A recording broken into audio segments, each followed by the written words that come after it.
This is Wankers Corner, Oregon. I know what you're thinking. That's ridiculous. That must be a joke. That's not the real name, because why would it be Wankers Corner when it's obviously a circle?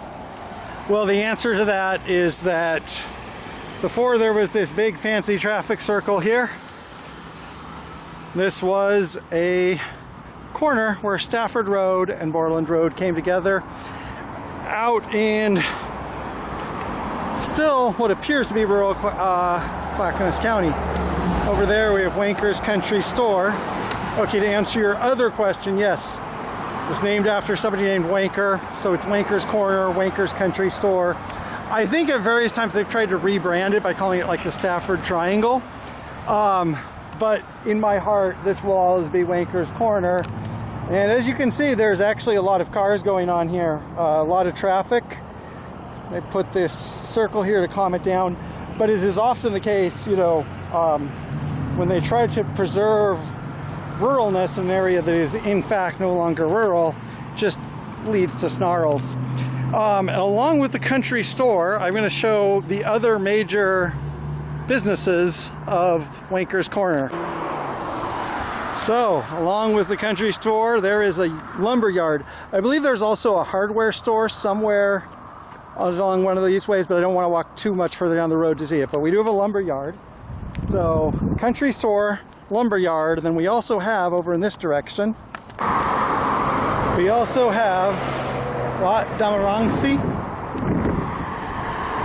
This is the Oregon Cambodian Buddhist Society. So there is a Wat, like Angkor Wat, out here in Wankers Corner. And so to sum up, if you need to get some 2x4s, need to learn about the Dharma, need to get some chickens and JoJo strips, which are probably against the Dharma, Wankers Corner has you covered. And I almost feel like going in. I could certainly use some meditation, but that might be rude if it's like a practicing monastery. But I did want to show that, and serious point there is like, yeah, when people talk about their stereotypes of rural or suburban areas, you're like, okay, yeah, that lumber yard fulfilled my stereotypes. The corner mini mart fulfilled my stereotypes with the chicken strips and JoJo's. But then you also have a Cambodian Buddhist temple. You look at that direction up on those hills, those are homes, substantial homes in Lake Oswego. That's pretty close to Westridge High School, just on the other side of that. And that's important, as well as the fact, you see that bridge over there? You can't see the water, but that is a bridge over the Tualatin River. And both of those things are relevant, and I'll explain in a second. So if you looked over on the other side of those hills, if you could see through those hills, the other side of those hills, that is West Linn, and that is a developed area, residential area, then some commercial, but right over on the other side of the hills, going to be expensive residential homes. Same thing there. Other side of that is Lake Oswego. So if you look around at this, this looks bucolic, and this is when it's not called Wankers Corner, this is called the Stafford Triangle.